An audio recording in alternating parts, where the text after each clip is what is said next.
Cô lên cô xin nó chế nó chặt nó nồi nè cô lên cô xin tơ nhiều tuột còn sao nó xin cô lên cô xin một tí xe một bọn ăn tớ nè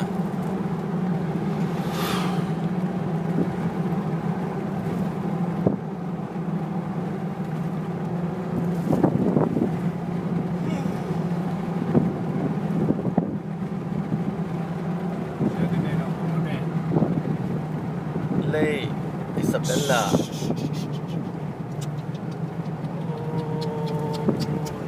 hoặc khởi giờ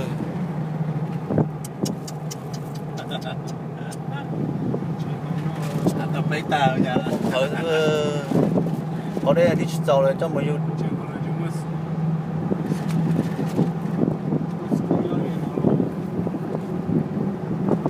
bây giờ còn khởi giờ cho nó ở đây là lâu rồi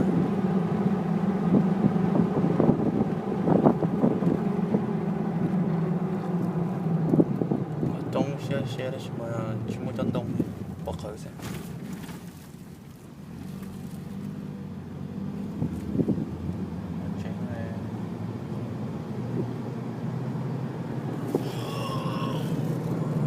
thì chơi cố chứ giờ chơi nó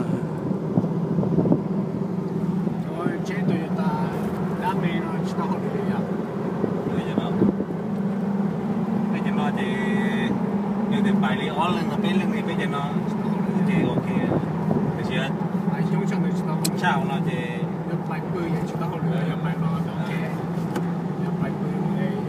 là có chơi trả anh chưa bé mà xài bé thâu lười già đó bây giờ bé bài bé ấy rồi bây giờ chỉ kia sao câu theo tôi nói là chỉ tỏ bây giờ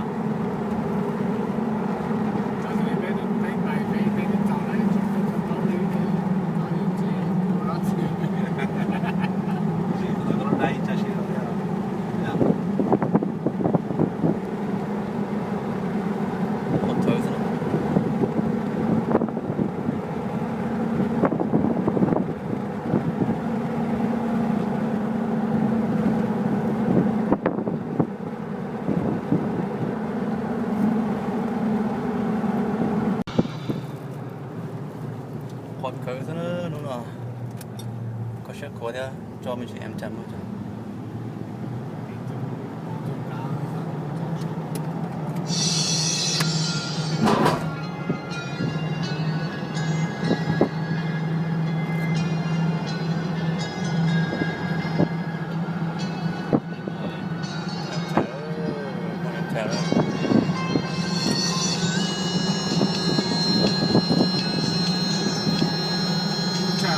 em chào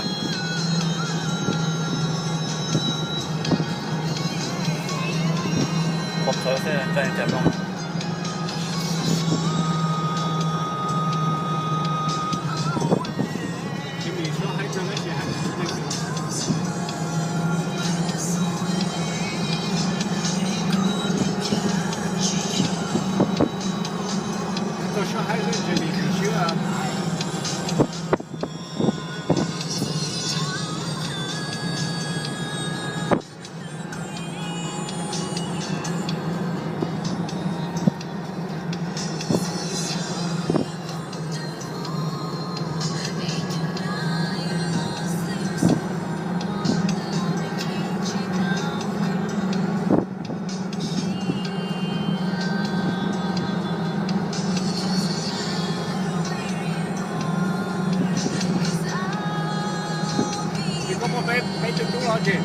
bé tu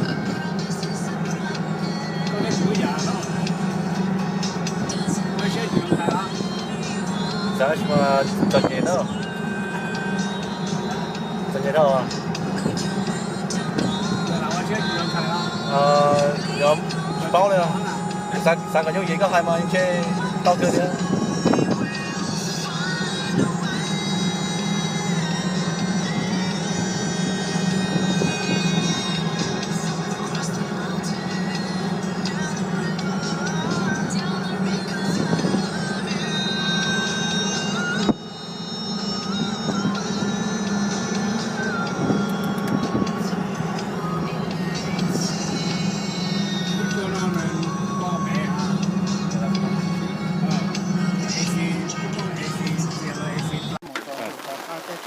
mà bé tua sầu nái nè mà bé nó cho nó thế nè và bây giờ một hai cái tua nào thế nè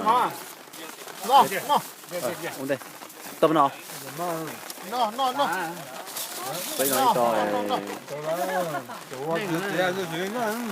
bây giờ một hai cái thế nè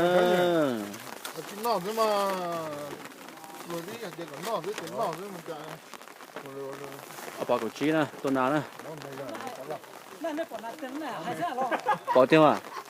Bao tu điều, là kế đâu xí à? Nhưng có đây mà đâu xí có thể trả nữa sao? Bây giờ cho chúng mình nán này, bên nào chúng nó ngầu thế này. Chúng mình nán đó, bây giờ có thời gian nữa là nó ngay mỏ lưới thế này. cái chiếc cũng được chứ Dạ. mà thay của thay bây giờ có xin đá này.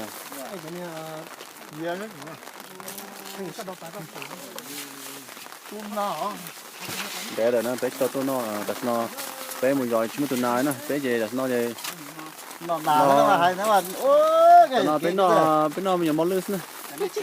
chỉ đơn giản để mỏ lưới cái là phỏ sốt cho cái của ta tính ngõ nè ngõ thì có nó sao